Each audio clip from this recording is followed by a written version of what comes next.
Hallo und herzlich willkommen zu einer weiteren Folge NIBI kurz erklärt. Mein Name ist Thomas, wir befinden uns an der Mosel und heute geht es um das Thema Hubschützenanlage. Die Hubschützenanlage ist Sonderausstattung. Beim Arto und beim iSmooth verbauen wir die der Firma Alco, HI4 genannt. Beim Flair ist es die der Firma E&P. Welche Vorteile habe ich durch eine Hubschützenanlage? Ich denke, ihr kennt das Problem selbst. Ihr kommt auf einem Campingplatz an, nicht jeder Campingplatz ist unbedingt gerade. Die Hubschützenanlage hilft euch, das Fahrzeug, egal bei welchem Untergrund, in eine ebene und gerade und vor allen Dingen waagerechte Position zu bringen. Zweiter Vorteil wäre, dass logischerweise durch die Hubschützenanlage das Fahrzeug, wenn man sich innen drin bewegt, nicht zu sehr wackelt. Die Bedienung der Hubschützenanlage erfolgt beim Flair über das Bedienteil im Eingangsbereich links. Beim iSmooth und beim Arto hängt jeweils im Fahrerfußraum links auf der Seite eine Fernbedienung. Um euch das besser zu zeigen, folgt mir in den Innenraum. Die Bedienung zeigen wir euch an einem Beispiel der HI4 eines Artus 78. Wie gesagt, die Fernbedienung hängt immer im Fußraum des Fahrers links an der Seite.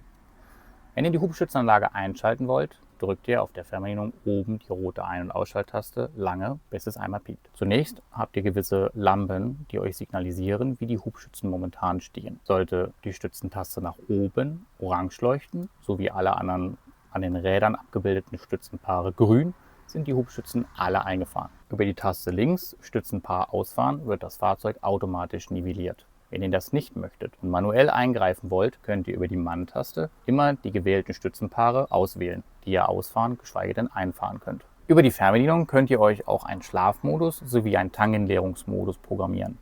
Hierzu müsst ihr die Stützenpaare über die Taste manuell ausfahren und in diese gewünschte Position bringt, die ihr speichern wollt. Danach drückt ihr die manuelle Taste lange sowie die gewünschte Funktionstaste zusammen, ungefähr 10 Sekunden, bis die Fernbedienung piept.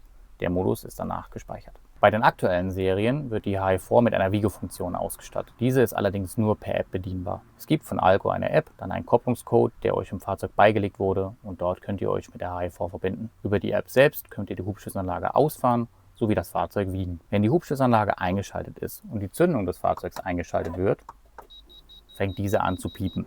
Das kann man auch leider an dieser Position nicht mehr abstellen. Man muss erst die Zündung wieder ausmachen, die Fernbedienung einmal lange ausschalten und wieder einschalten. Ein wichtiger Hinweis noch: Bei zusätzlicher Sonderausstattung Luftfahrwerk muss erst das Fahrwerk deaktiviert werden und dann die Hubschützenanlage ausgefahren. Das VB-Luftfahrwerk beim Arto 84 oder 88 wird über die Stopptaste der Fernbedienung deaktiviert. Das Goldschmidt-System beim Arto 78 wird im Service-Modus im Menü ausgewählt und ausgeschaltet. Vor Fahrtantritt muss das System entsprechend wieder aktiviert werden. Weil ich ziemlich oft danach gefragt werde, gebe ich euch noch 2 Informationen mit.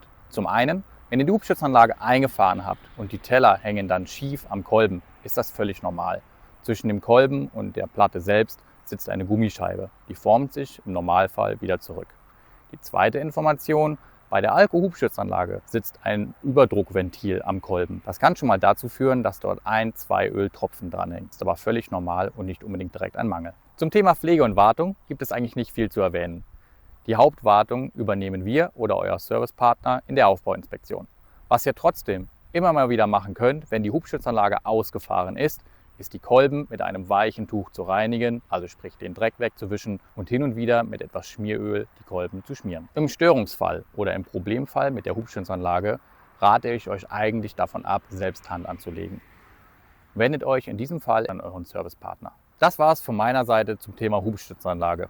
Wir sehen uns in einer nächsten Folge von NIBI kurz erklärt. Bis dahin wünsche ich euch alles Gute, euer Thomas.